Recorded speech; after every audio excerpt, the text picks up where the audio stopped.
Bonjour à tous, donc voilà une nouvelle vidéo, une fois de plus sur les roches vivantes.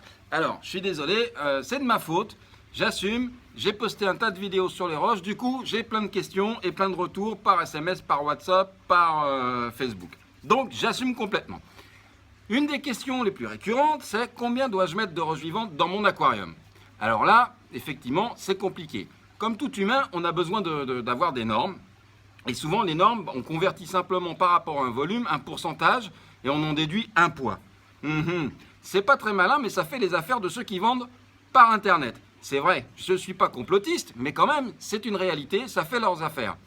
Donc, pour être tout à fait objectif, convertir un volume en poids, c'est compliqué. En plus, ça dépend de la nature des roches, ça je vous l'ai expliqué au moins 3 ou 4 ou 5, plus que 4 fois sur les dernières vidéos. Donc tout dépendra effectivement de la nature de vos roches, des denses lourdes ou des très aérées, des très poreuses, tout ça c'est important à prendre en compte. C'est pour ça qu'acheter par internet, bah c'est bien, sauf que vous achetez et vous vous retrouvez avec un tas de pavés.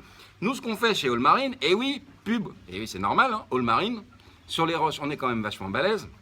Et bien c'est très simple, c'est que vous venez, on déduit par rapport à la surface et à la hauteur de votre bac, donc de son volume, un poids tout simplement comment? En sortant des roches de nos bacs, en faisant un décor, et en convertissant tout ça, on se rend compte que la plupart du temps, vous êtes 30-40% moins chargé en poids que si on devait appliquer la fameuse norme.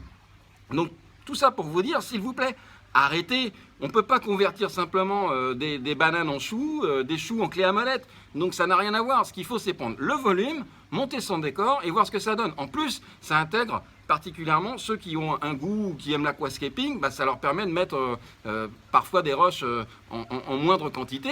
Ça vous fait faire des économies et ça nous fait travailler. C'est génial. Donc il ne faut pas hésiter. Venez chez Allmarine.